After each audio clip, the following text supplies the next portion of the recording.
एक्लै हिँड्नुको फाइदा धेरै छ जुन तपाईँहरूलाई थाहा नहुन सक्छ। एक नम्बरमा त खाना आफै रोज्न पाउँछ। अब साथीसँग जाँदा त के खाने, जे खाए पनि हुन्छ भन्छ एउटाले होइन तिमी नै रोज न त भन्छ। अर्कोले होइन होइन यो चाहिँ खाऊ न भन्छ। त्यस्तो भन्दा भन्दै अब 30 मिनट त्यहीँ गइसक्यो हुन्छ। अब एक्लै गयो भने त टुई टुई गयो, मोमो अर्डर गर्यो, 5 मिनट आउँछ, 5 मिनट खायो लाग्यो। अनि अर्को भनेको पर्खिनु पर्दैन। अब साथीले भन्छ 10 मिनटमा आउँछु, अब उसलाई कुर्न पर्छ 45 मिनट। अब एक्लै हिँड्दा त आफ्नै टाइम, आफ्नै स्पिड, कसैको लागि पर्खिनु छैन। जीवनको सबैभन्दा शान्त फिलिङ हो नि यो त। अनि अर्को भनेको फेरि फोटोको झन्झटै छैन।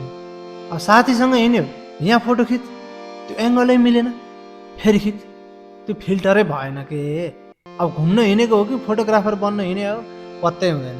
अब एक्लै घुम्यो भने त घुम्यो, इन्जोय गर्यो, फोटो भनेको अप्सनल के। एक्लै हिँड्दाखेरि त अब एउटा सेल्फी ट्यास पाऱ्यो, हिँड्यो भइगयो।